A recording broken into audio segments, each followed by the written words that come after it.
show. So Okay. Alrighty, so we'll get ready to go in 3, 2, 1.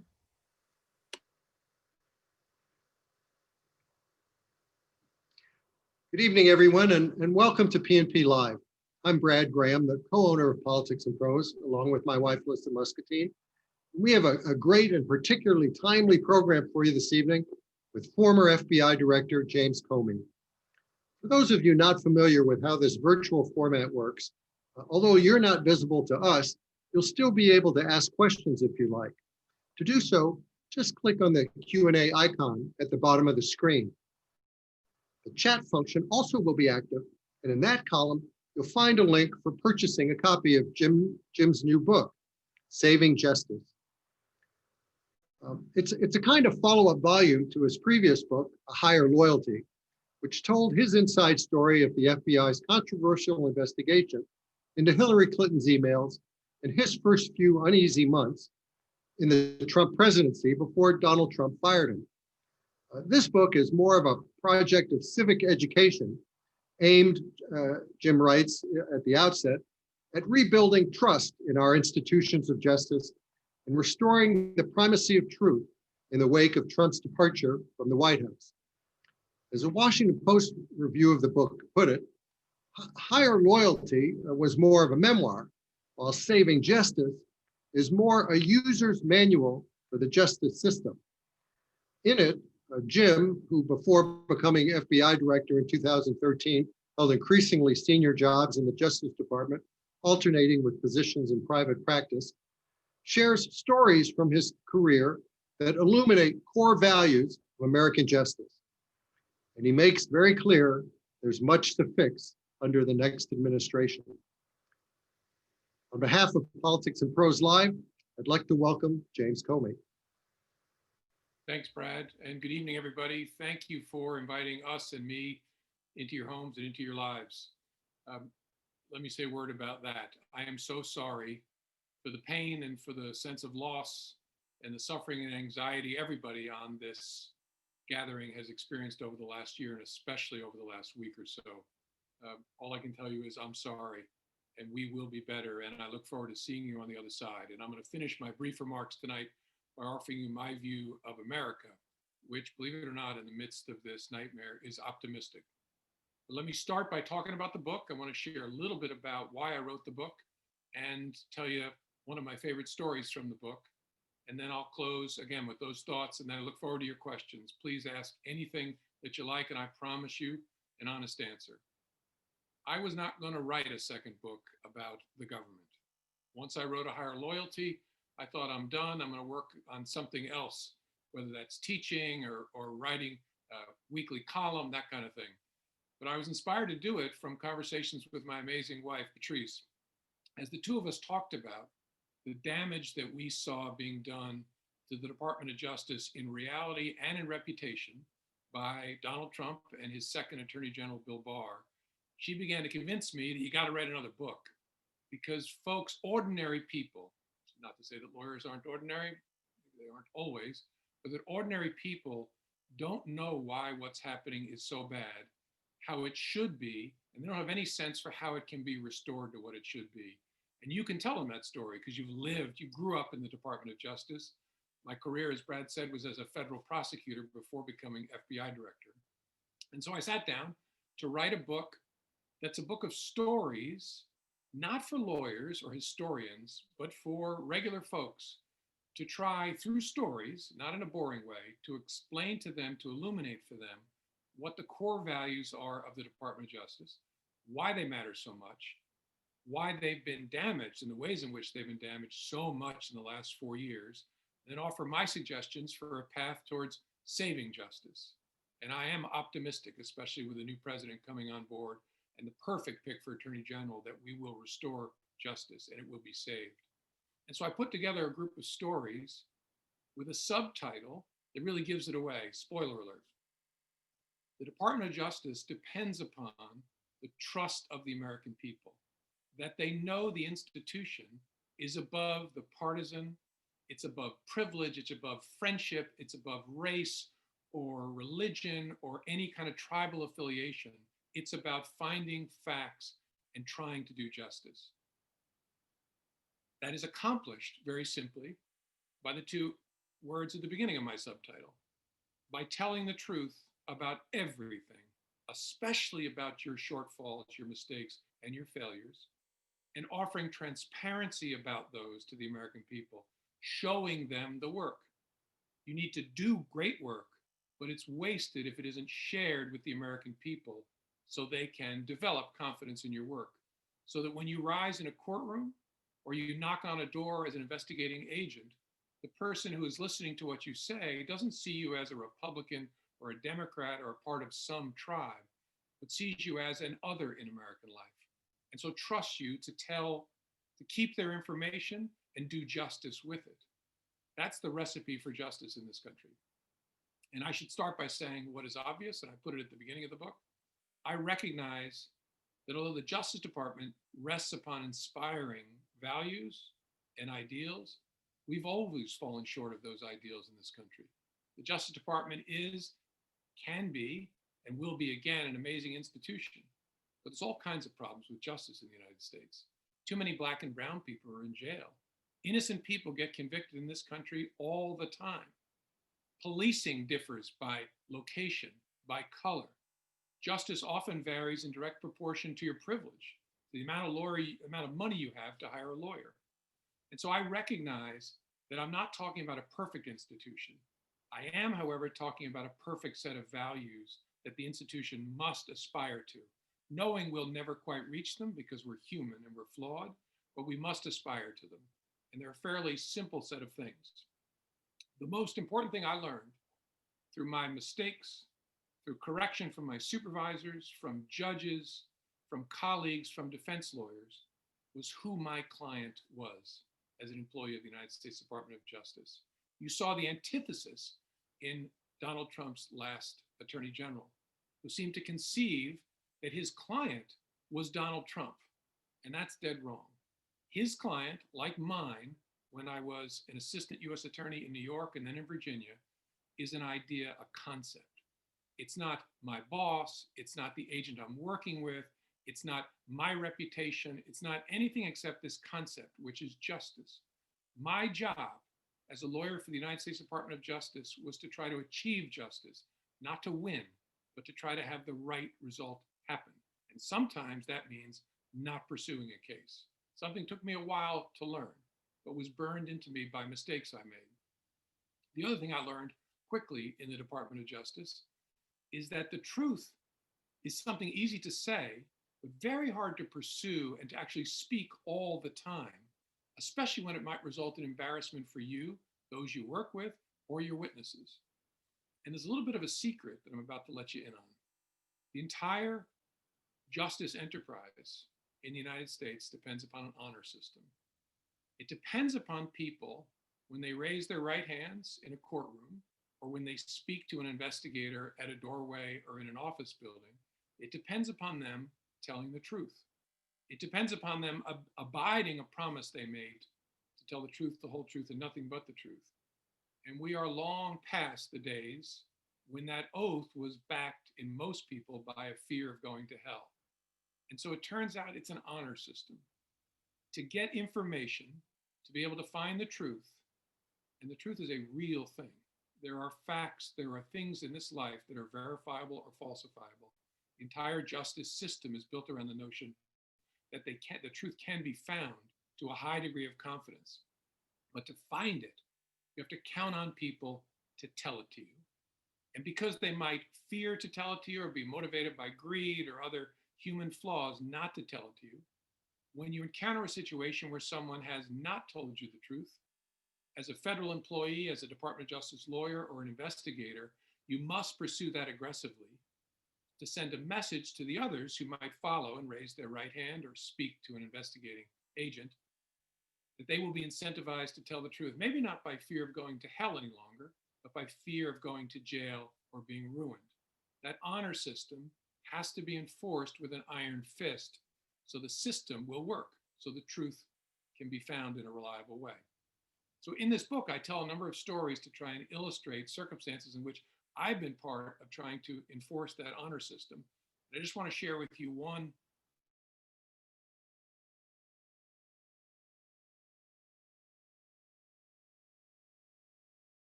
obligation to tell the truth. I was a federal prosecutor in New York City, 1987 to 1993. And I was hired by a fellow whose name you may recognize, although seems unrecognizable today. His name is Rudy Giuliani. He was the US attorney when I was an assistant US attorney, one of two.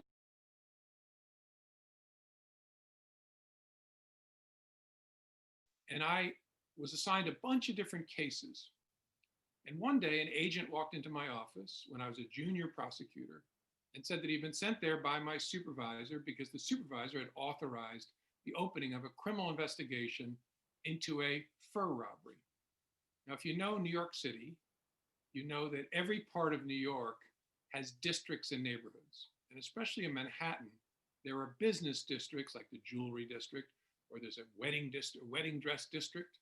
Back in that day, when furs were more popular than they are today, there was a fur district in Manhattan in the 20s, 21st Street, 22nd Street in Manhattan, in that area. And it was made up of multi-story buildings that had fur wholesaler businesses in it, where people would take raw furs that had come from farms or trappers and produce fur garments that would then be shipped out and sold at retail stores around the country and around the world.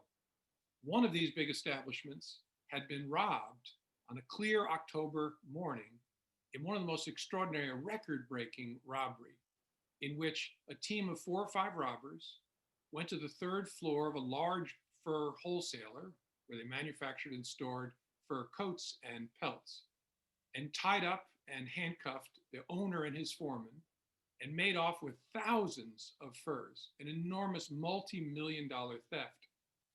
In just a few minutes, without raising any alarm or without being seen at all. They were like ghosts. It was the most extraordinary theft, largest fur theft in history, and they got away scot-free. It was a Mission Impossible type moment. The fur business put in for a multi-million-dollar insurance claim. And the insurance company, I guess insurance companies are never wild about paying, but they had a bad feeling about this one because they had picked up that this business had been in some modest financial trouble before this October robbery. And so they started to dig into it themselves. They didn't like what they saw. So they tried to convince the FBI to investigate. And the FBI has jurisdiction to investigate all different kinds of frauds that touch interstate commerce. And this one did. And so the FBI in New York assigned an agent from their major theft squad who was a character, a darkly funny, sarcastic, cigarette smoking, but also runner who had been a trial lawyer, a plaintiff's lawyer in Philadelphia before coming into the FBI, and was proud of saying that he had entered the FBI in earlier days when standards were quite a bit lower. And he was darkly funny and quirky in a lot of ways, but this guy, once he set his teeth into something, would not let go. And he had become convinced that this fur robbery probably didn't happen at all, that it was an enormous fraud. And so he pitched my supervisor, who assigned the case to me. Now, it was already strange that the FBI had shown an interest, because this is the kind of thing that would normally just go away, because it's hard enough to meet the burden of proof, as it should be in a criminal case, and convince 12 jurors beyond a reasonable doubt of the guilt of somebody who's been charged with a crime. It's all that much harder, and what you're trying to prove is a negative. When you're trying to prove beyond a reasonable doubt that something never happened. And so he sat down and he started explaining this to me, and I developed interest in it. And so I started supporting him and trying to understand, so how might we prove that this didn't happen? Could we find evidence that maybe they had sold a bunch of furs that they shouldn't have been able to sell, given that their multi-million-dollar inventory had been stolen in this daring escapade? And we couldn't find that evidence. We found some evidence of financial troubles. We found some modest evidence that they'd shipped some furs to their Florida operation, but nothing that would be a home run here and establish that it was a fraud. The owner of this business was someone with tremendous nerve. And so when he learned that we were investigating this, he made a request through his lawyer that he'd like to testify in front of the federal grand jury that had been opened to look into this, and like to tell his side of the story. And so we granted him that opportunity. And the way a grand jury works is that it's different than what's called a petit jury, the trial juries that you see on TV. A grand jury is the body of 23 citizens. They're people called for jury duty who are then sent to a separate assignment. And they sit for longer periods and they hear usually only the government's side of a case. And they decide, is there probable cause to believe that a crime was committed by a particular person? That is it probably true, given the government's evidence, that this happened and this guy or gal did it? And if they reach that conclusion, they return an indictment. And then the case is sent to a trial jurisdiction where the government's burden gets much, much higher. And obviously the defendant has significant rights to contest the evidence and present his own. But it's unusual for a defendant to ask to participate in the grand jury process.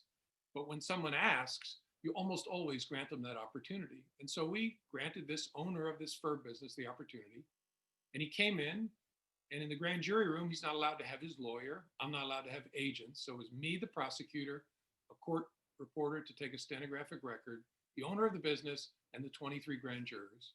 And for hours, he told this story of the robbery, how he unlocked his business early in the morning, as he typically did. His foreman was already waiting for him. The two of them went in, and these robbers came in. They forced their way in. They bound them. They forced them to open the vault, this enormous walk-in vault, and then they laid them on the floor, handcuffed them, blindfolded them, and gagged them, and emptied the vault. And he could hear the scraping of what sounded like canvas carts on the floor. And then after they'd emptied the vault, they handcuffed them to poles in the vault and then fled with millions of dollars worth of fur. And he told that story over a long period of time, and I asked questions. And the grand jury, when he was done, believed that he was lying, that he had committed blatant perjury in front of this really important part of the American justice system.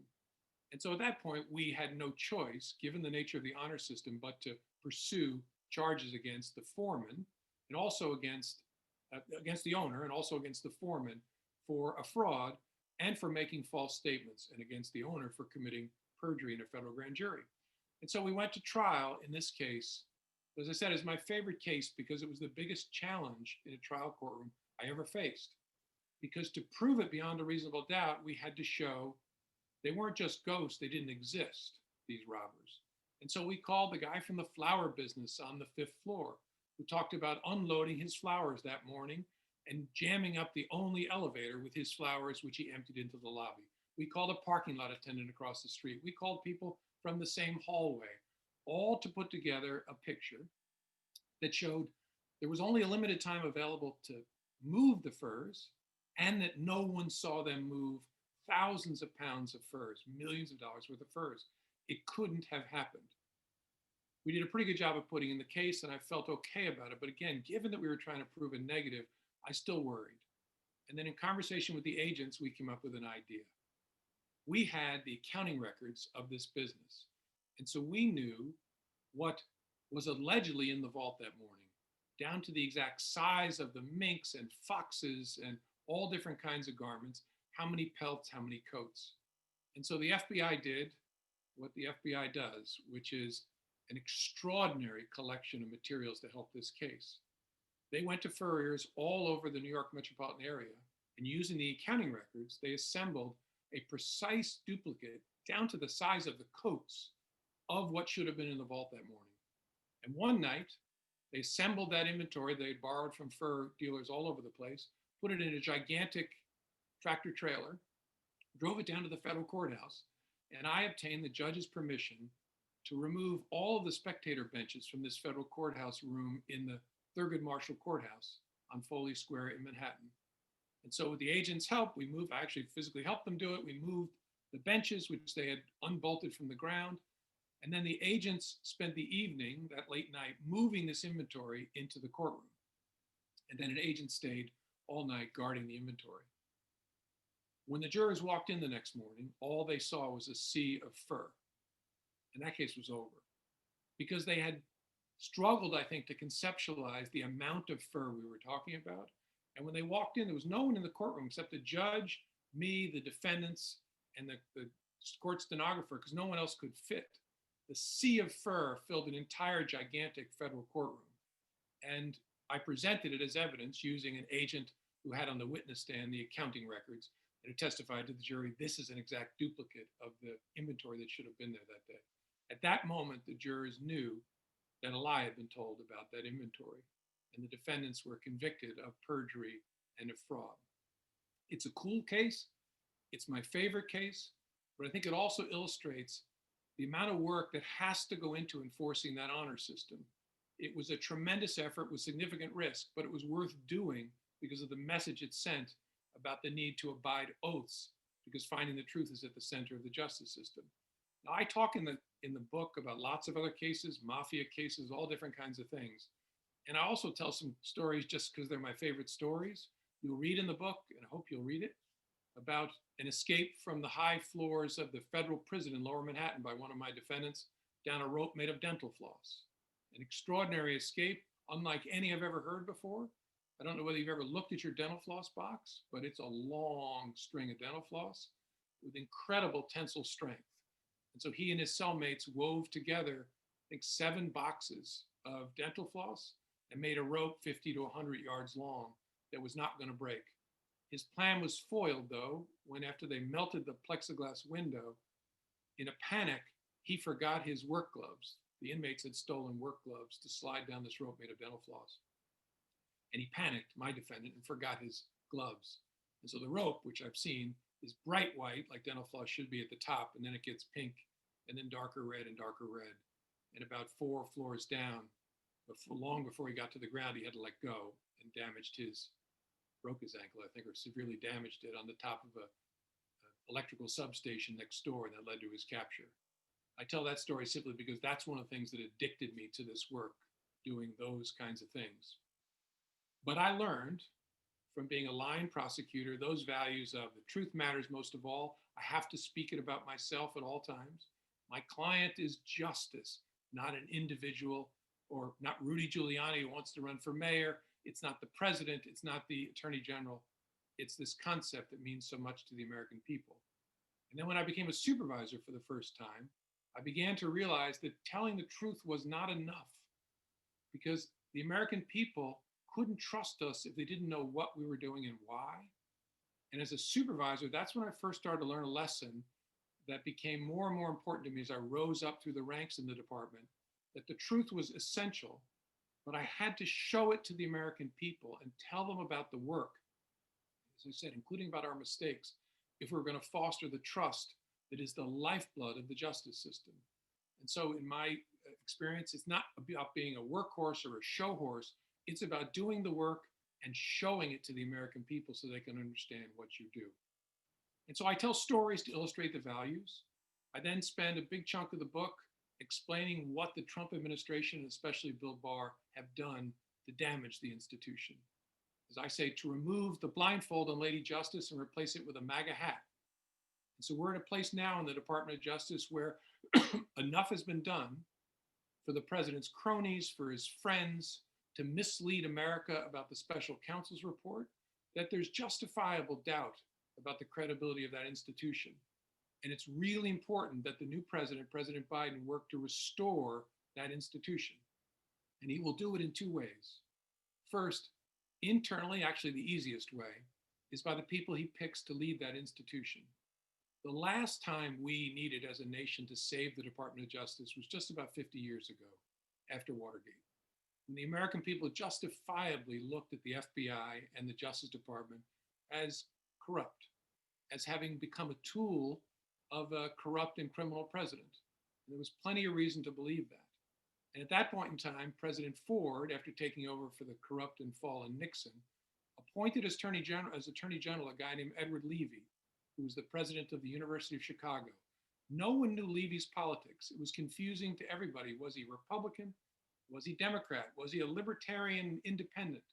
It didn't matter when Ford appointed him, and it didn't matter when he left 2 years later, having saved the Department of Justice, because he was a person who was able to represent an institution above the partisan. He was someone the American people could see as apart from the tribal warfare that Watergate had laid bare. And a culture was born, was saved in 1974, 75, and 76.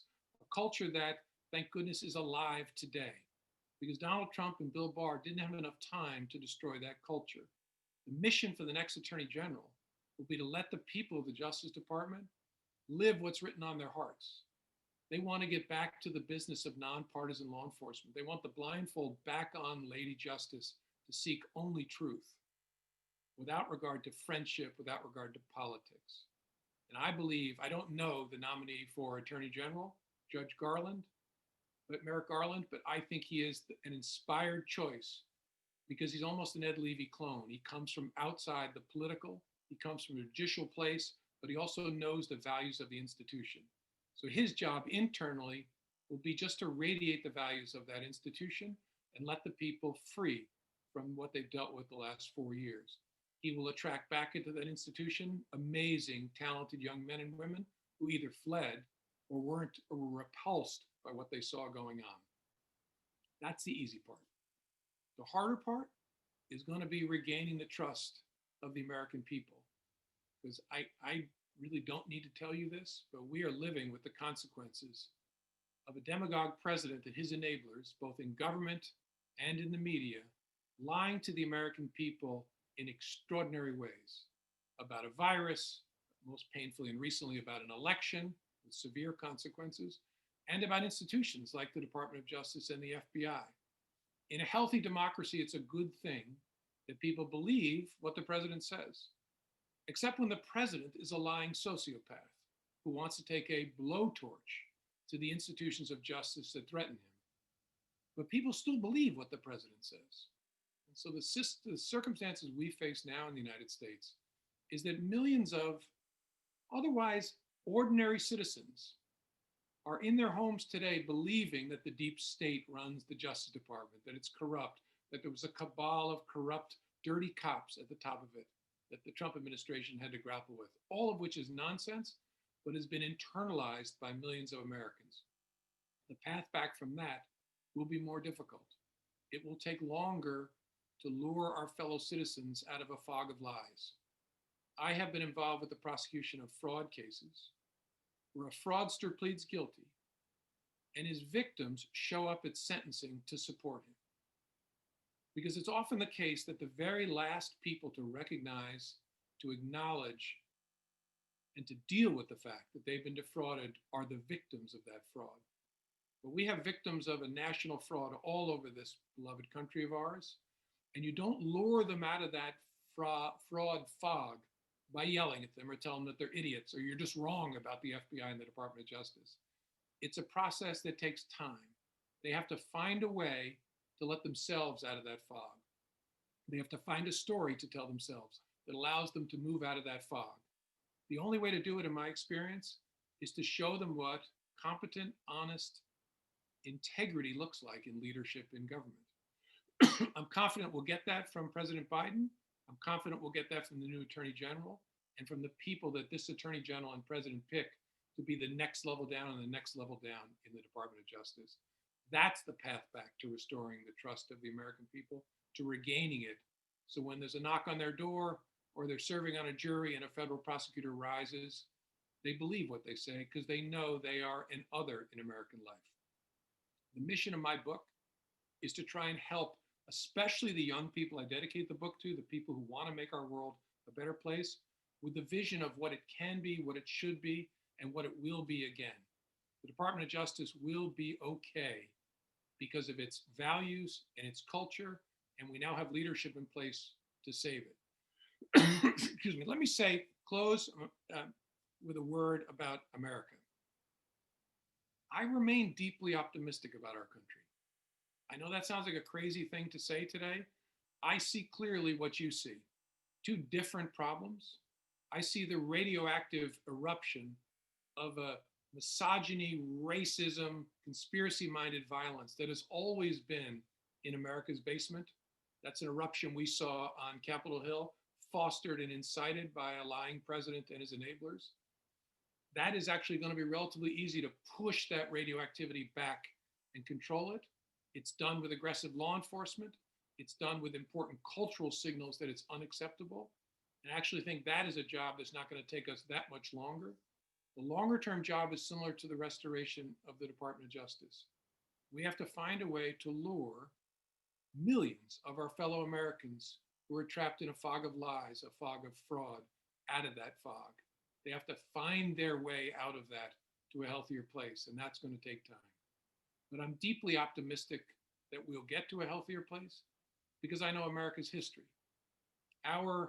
If you were to graph the progress of America against our ideals over time, you would see an upward sloping line. But if you stared closely at America's line, you'd see that it's jagged. America makes progress and then it retreats painfully and violently and often in ways that are inducing of despair. And then we spring back again and we retreat and we spring back again. America's line is jagged. But the thing about America is our upward move always exceeds our downward move, which is why our line has a positive slope. We are experiencing and have experienced over the last 4 or 5 years a significant downward move, a reaction that is producing pain and disorder and death. We will be back. There will be an upward jag in this country, as there always is, that will exceed the downward jag, and we will resume our march towards our values. We don't get to our values. We've always fallen short. We were born in original sin in this country, holding humans as slaves while we proclaimed the dignity of all human beings. But we will always get closer to our values over time. I know that, and I feel that happening in this country already. I look forward to your questions, and I welcome you back, Brad. Thanks, Jim. We have several hundred people watching, and more than 15% of them, more than 50 or 60 of them have asked questions. Now, a number of them are overlapping. We're not going to get to all of them, but we'll try to get to a number of them.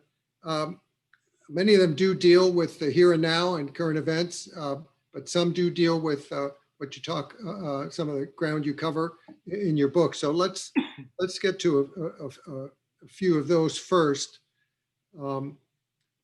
Cheryl asks, how did you keep a level head during your private dinner with Trump? How did you deal with all the stress he brought upon the FBI during that time? And I guess you should describe what private dinner she's talking about first. Yeah, I appreciate the assumption in the question. I think I kept a relatively level head, but it was very, very difficult. What Cheryl's alluding to is at the end of Donald Trump's first week as president, he invited me to a dinner that I thought was a group dinner and turned out to be just the two of us at a little table in the middle of the green room on the first floor of the White House residence so he could pressure me into pledging personal loyalty to him.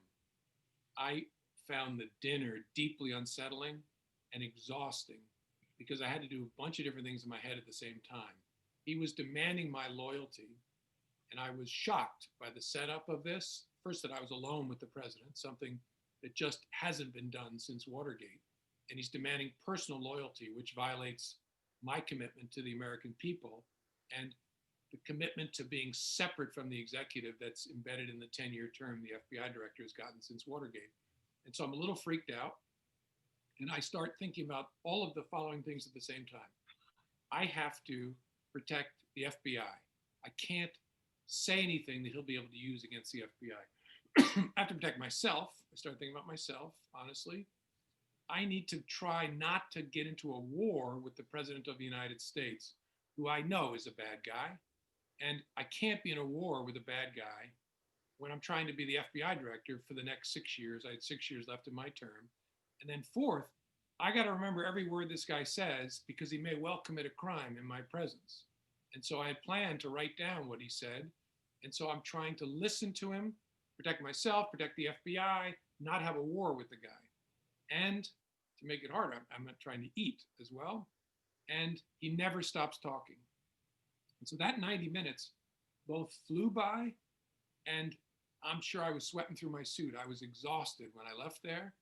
And I did okay in that session. I think I bent a little bit. I convinced myself I was bending tactically. When he first demanded loyalty, I just stared at him. And then he looked down, broke the stare after about 2 or 3 seconds and kept talking and eating. And when he came back to it again and demanded loyalty again, I said in response, "You'll always get honesty from me." And then he came back at me and said, "Yeah, that's what I want. Honest loyalty." And I paused and I bent a little because I convinced myself that remember one of my goals to avoid a war with this guy. I got to get out of this conversation. And he knows because I've communicated to him that I'm not going to be your guy. And so I said, that you will get from me, underscoring the word that. And if I had it to go back and do again, I'd have stood up straighter. I think in the main, I stood up straight with him, but I think that was a little bit of a bend. The rest of the time, I tried to keep all of those goals going at the same time. And my overarching strategy was try to avoid the guy. In the book, my staff would laugh. When they read the book, they'll remember this. I used to say, we can't let the eye of Sauron find us. Because I thought of Donald Trump that way. He's looking. And we have to, I know it's hard to duck when you're 6'8", but we have to stay down and push the Attorney General, Jeff Sessions, out there so he talks to him. It didn't work. And so I was a dead man walking after the first stare in response to the demand for loyalty. Linda asks, what's your take on the infamous dossier at this point? I don't know. She's referring to materials that were compiled by a private party, not at the FBI's behest. And after we had undertaken our investigation into Russian interference and whether any Americans had helped it, it made its way to the FBI, to us at headquarters in late September of the election year, 2016. I didn't know what to make of it when it came in. It came from what was told to me was a reliable source with a track record of providing reliable information to the FBI. The heart of the Steele materials was consistent, and still is, as far as I know, with other intelligence that we had about the Russian interference and why they were interfering. And then there were lots of spokes off of it that the FBI was going to try and see if they could verify, rule in or rule out. Work that I thought, and I think this is right, was still ongoing when I left.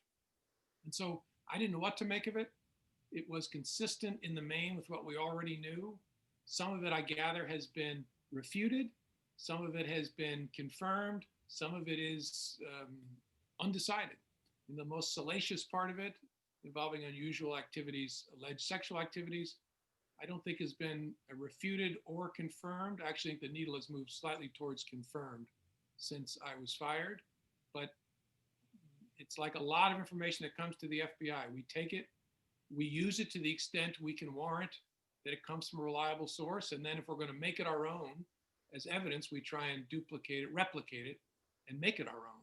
And that was a process was undergoing when I was fired. Jeffrey wants to know if you have any pre-trial rituals to psych or hype yourself up. I don't think I have a pre-trial ritual. I have a pre-speech ritual.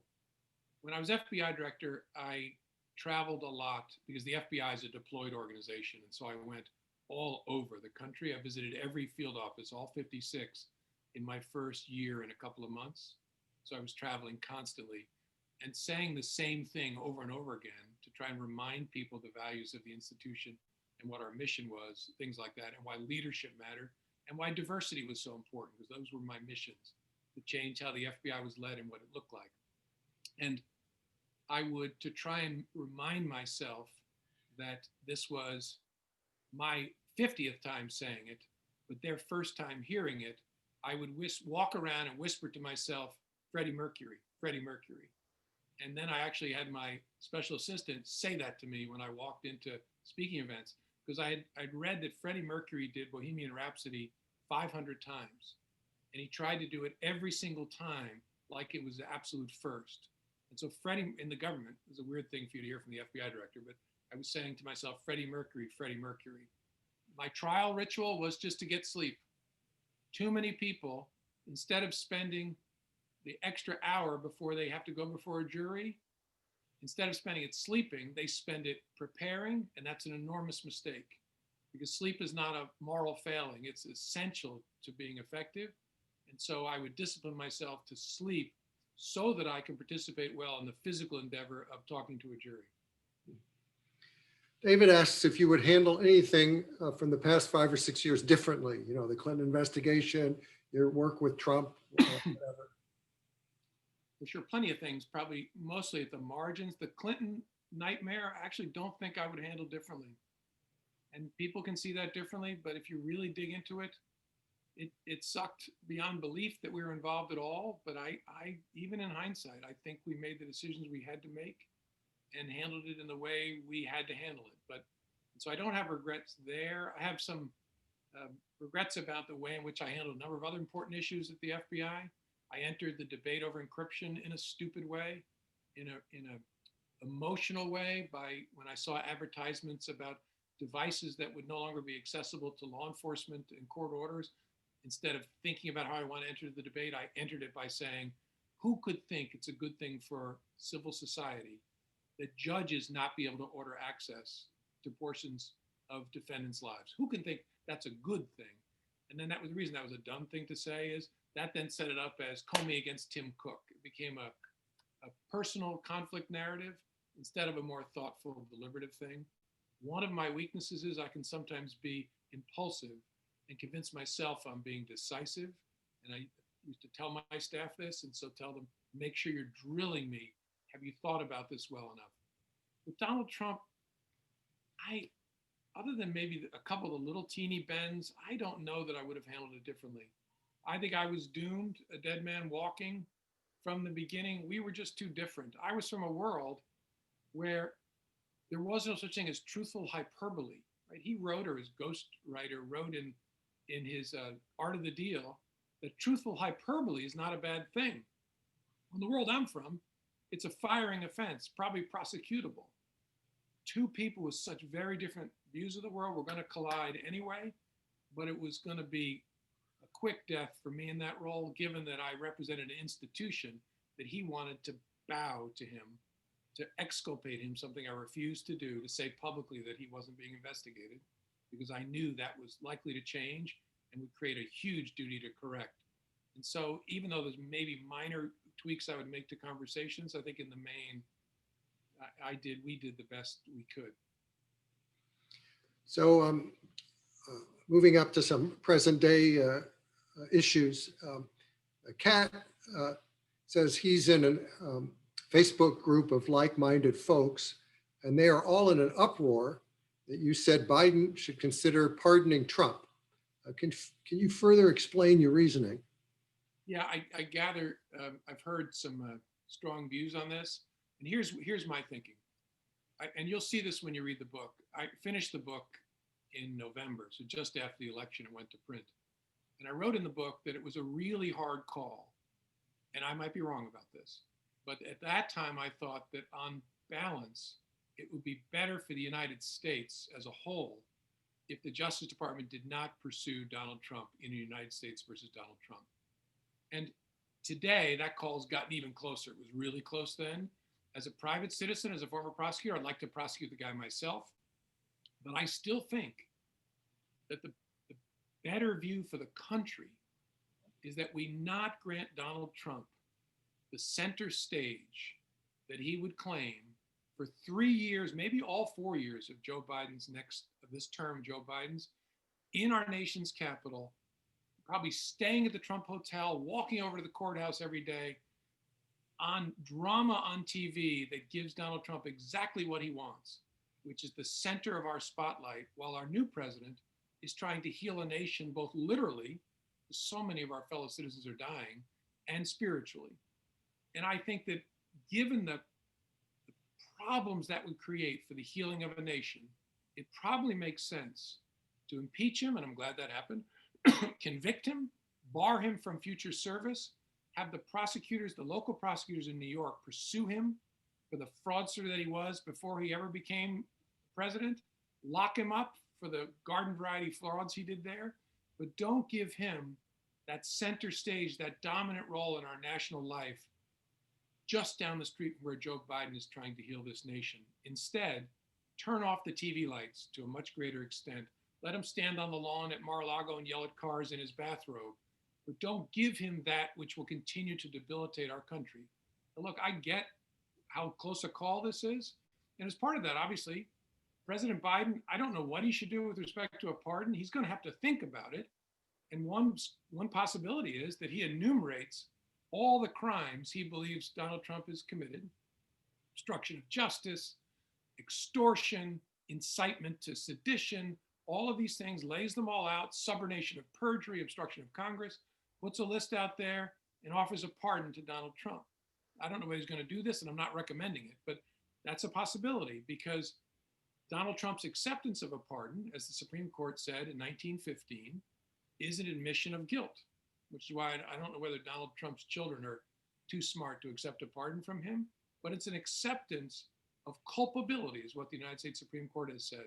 So I could imagine a President Biden following the model of Gerald Ford, saying, you know what, a form of accountability that does not grant him that center stage might be a pardon laid out like this. I don't know, but he's certainly going to have to think about it, as the Attorney General is going to think about whether to pursue Donald Trump with a prosecution. What they should do is gather the facts, especially about Trump's involvement in the attack on Capitol Hill, and then make an assessment both about the validity of a case against Trump and the implications for the country as a whole from bringing that, which is what thoughtful prosecutors always do.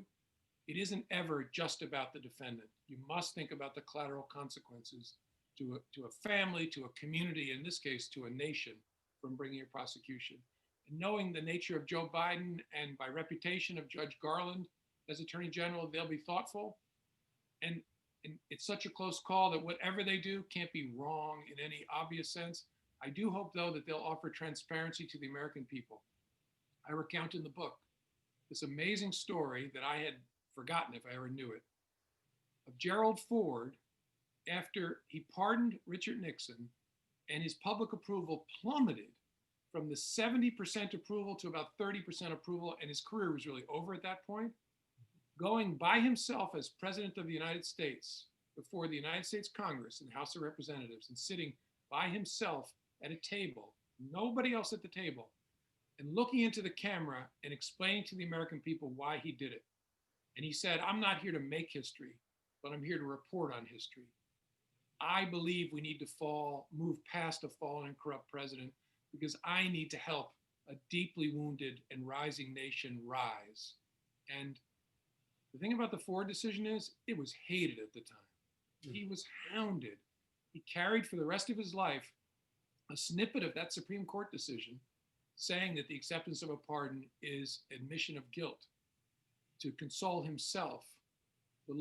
Even long after that event and after Gerald Ford's death, I think we, his posterity, have judged him much wiser than his time. I think Joe Biden's the kind of president with the view to make a decision that will stand the test of time.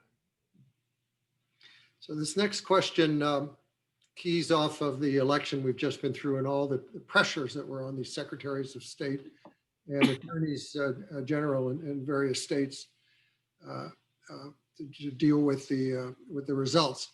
And Christopher wants to know what can be done to ensure that state attorneys general and secretaries of state do not simply become party loyalists willing to help overturn future elections. Well, that's a great question, and one I don't have a great answer to. It is up to the states, people of each of the states, to decide how they want their elections supervised and how they want their secretaries of state chosen, and the strictures and guidelines they want them to operate under. They're accountable to the people of that state. And in some ways, I found that inspiring, the way in which people, especially Republicans, and the Republicans have not had many moments of glory in the last 4 years, where those closer to the people of their states showed themselves to be more respectful of the rule of law and of the will of those people as expressed through the laws of that state. So I don't know that there's a simple way to do it. It kind of falls to each of us. It reminds me of that famous expression of Benjamin Franklin when he walked out of the Constitutional Convention and someone asked him, basically, what have we? And he said, a republic, if you can keep it. Yeah. One of the lessons of this last week is it's us. It's not some demigods. It's a republic that we own and we decide how we want it to be. And so I think the people of each of the states have to decide, do we have the safeguards in place to make sure that our elections are run in a fair way? And actually the record, despite the lies of Donald Trump, the record of this election is pretty darn good, that the states, both Democrat and Republican governors and their organizations in the state did a pretty good job of adhering to the rule of law and ran fair, independent elections. This next question asks what you think in particular Merrick Garland, as the new AG and the current FBI director, need to do to regain the public trust after this period of the Trump presidency? I hope that they will embrace the formula on the front of my book and realize that to get that trust, they have to live the truth. And I'm confident I know both of those people by reputation. I know Chris Wray because I've worked with him. They're people of integrity who've devoted their careers to the truth. But as I said earlier, it's not enough just to be committed to the truth. You have to talk about it to the American people. You have to show yourself and the work to the American people. And I think it'll be challenging for each of them in different ways. Right? Judge Garland is coming from the judiciary, where you speak only through your opinions or questions that you ask from the bench. He has to get much more comfortable with speaking to the American public. Chris Wray, as FBI director, I think has been low key. Again, I don't know this, I haven't spoken to him about it, but informed speculation has been low key to try to protect the institution by not getting fired by Donald Trump and replaced by a Trumpist loyalist who's confirmed by a absolutely worthless Republican majority in the Senate, not standing up to the president at all. So imagine someone like the fellow who'd been appointed temporarily as the director of national intelligence becoming the acting director of the FBI. Nixon appointed an acting director of the FBI right after Watergate. And that acting director was a political loyalist to whom the White House counsel, John Dean, delivered a package of documents that came from the safe of the overseer of the Watergate burglars, a guy named Howard Hunt. And he told the acting director of the FBI, these come from the safe of Howard Hunt. We need to get rid of them. And what did the acting director of the FBI do, which he admitted later? He took them to his home in Connecticut and he burned them on his barbecue grill. The head of the FBI. So Chris Wray's fear, which again, I'm just assuming, of being the institution being decapitated and him being replaced by a Trumpian loyalist is rooted in history. Once Trump is gone, he needs to step out. He needs to speak for his institution, to the people of his institution. They're in great pain. He needs to radiate the values of that institution and explain to the American people its strengths and its weaknesses.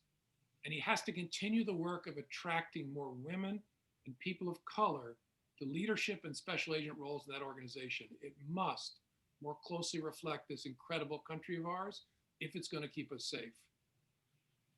Rebecca, who says that she was in the FBI herself for 10 years, asks, what's your opinion of how to overcome mass misinformation and how can we get away from conspiracy theories as a nation? Great question. A good FBI question that I don't have an easy answer to. Human beings are attracted to conspiracy theories for reasons that I'm sure people on this Zoom call know better than I. It gives troubled people, uncertain people, insecure people a sense of organization, believe it or not, to know in their heart that there's a QAnon conspiracy or some nonsense. And so they're naturally attracted to it. What's happened to us is what our founders feared most, is that a demagogue who would exploit that weakness in human nature became president of the United States and lied to those people and shaped them over and over and over again. We have thousands, certainly, probably more than thousands of people in this country who've been radicalized in a very similar way to the way that the Islamic State and Al-Qaeda radicalized their adherents, with a constant torrent of falsehoods telling them they're part of something larger than themselves that they must serve. So we have a real problem in this country with people radicalized by our president. The most obvious way to deal with it is we have to find ways to insist that our public officials neither be those demagogues nor be enablers of those demagogues. And that falls to all of us participating in the process. There's a burden for media companies, traditional media companies to carry. There's a burden for those who now own our public square, the private tech companies to bear in that regard. And so there isn't an easy answer. It's always been with us. It's just we happen to see the flow of it at an all-time high watermark. I'm optimistic that it will gradually ebb and that we, in all kinds of ways, will do a better job of reducing the power of those lies in radicalizing those people prone to conspiracy theories. But I don't have a great answer to your question. I mean, there are a number of other questions here about truth. Megan wants to know, what do you say to someone who says there is no truth and argues with your sources? And Andrew asks, what's the biggest obstacle for proving the truth in an investigation? I think both of the questions should start with a definition of what truth is. And I talk about this with my students. And I say, look, there is a core of things in our world, in our experience, that are true or false. There's a core of things that are verifiable or falsifiable. It's raining in this room in which I'm sitting. True or false? That's false. That's not my take, your take, my perspective, your perspective. That's just a lie if I say that. There were more people attended Donald Trump's first inauguration than Barack Obama's. True or false? That's not a question of perspective or philosophy. That's just a lie. And so we can't surrender and be fooled into believing there isn't a core of things that are true or false. And the entire system of justice is designed to focus on those things. What is true, what is false, and we cross-examine and attack to be able to verify or falsify. But there are also things around that I call the truth. My perspective, my set of beliefs, my passion for this, my sense that this is better than that. Those aren't verifiable or falsifiable, except to the extent you can challenge my logic and my assumptions, my tether to those things in the center. But those truths are mine and yours. What Donald Trump has done is convinced us all it's all garbled together, that the core doesn't exist. And we have to reject that notion and say, no, no, no. There are cores, then there are asteroid belts of different kinds of truth around it. And we can't be confused by the difference and focus our eyes on this. The election was stolen from Donald Trump. That is false. That is a false statement. That's not a question of perspective. And so I think as often as possible, having that conversation with people and trying to separate this hot takes from that center core is at least a start to having common ground on the existence of a knowable truth. There's so many more questions that I apologize to the audience. We're just not going to be able to get to. The number topped 100, 120. So we got to a number of them, but we're not going to get to all of them. Let me just close with grouping together a couple more. There's a lot of interest in what you miss most about the FBI, and also in what you have planned for yourself, and particularly whether you'd again come into back into public service, and maybe join the Biden administration if asked. I would start with what I miss most. I miss the people and the work they do. The FBI is flawed because it's made up of humans like the one who's talking to you now, but it's an extraordinary group of people who sacrifice themselves and their health and their families in ways I got to see as director, and then I would get emotional describing, and being able to watch. I didn't do much of consequence, honestly. I watched the work. Watching that work was the greatest thing that's ever happened to me other than my family. And so being part of that, I miss it dearly. I really do. And the outpouring from the folks who worked there after I got fired, maybe the most painful lie Trump told is that people at the FBI were glad to see me go. I knew that was a bunch of crap, but the way in which they showed that was false was touching to me in ways I'll never be able to thank them enough for. And so I miss that the most. I don't miss icky political stuff. What I love about the FBI world is the first question you always ask is, what is true about this? The question that people ask in the political world is, what can be said about this? And it's an difference in orientation that's very subtle, but very important. People in the FBI want to know, so what are the facts? People in politics ask, so how will I look, and how am I positioned, and where will I go on this? And so I miss being in that world. What I'm going to do, my first class at Columbia University I'm teaching is next Thursday. And I've signed up to teach at Columbia. It's going to be by Zoom, at least at first. And I've always loved teaching. I was starting to teach there when Barack Obama, I was going to say ruined my life, when Barack Obama gave me the opportunity to be director of the FBI. And so now I'm back at Columbia, which is very exciting. And I don't know what I'm going to do beyond that. Teresa and I are going to be foster parents again when the pandemic lifts, and try to focus on newborns and premature babies, for which there's a real need for foster short-term foster care. We did that before, and we want to get back to it. And then I don't know. I'll try and find some way to be useful. I do not see myself going back into government. I shouldn't be in a leadership role in a justice institution because I've been a partisan the last 3 years. I intentionally decided I had to speak and that I couldn't live with myself if I didn't stand up and speak. But in speaking, I became political in a way that the director of the FBI should not be, the attorney general should not be. And I would never, ever run for office. So I'm not going to return to public service, but I'll find other ways to be useful. And I'm a grandfather now, which is a great learning experience. And so I'm a happy person, even though I miss very much the men and women of the FBI. Well, those of us in the book business, Jim, are certainly grateful that you've gone ahead and written not one, but 2 books in rapid succession that have sold well. So we certainly be open to carrying more of your books should you also choose that. To everyone watching, thanks again for tuning in. Remember, you can find a link in the chat column to purchase Jim's latest book, Saving Justice. From all of us here at Politics and Prose, stay well and well read.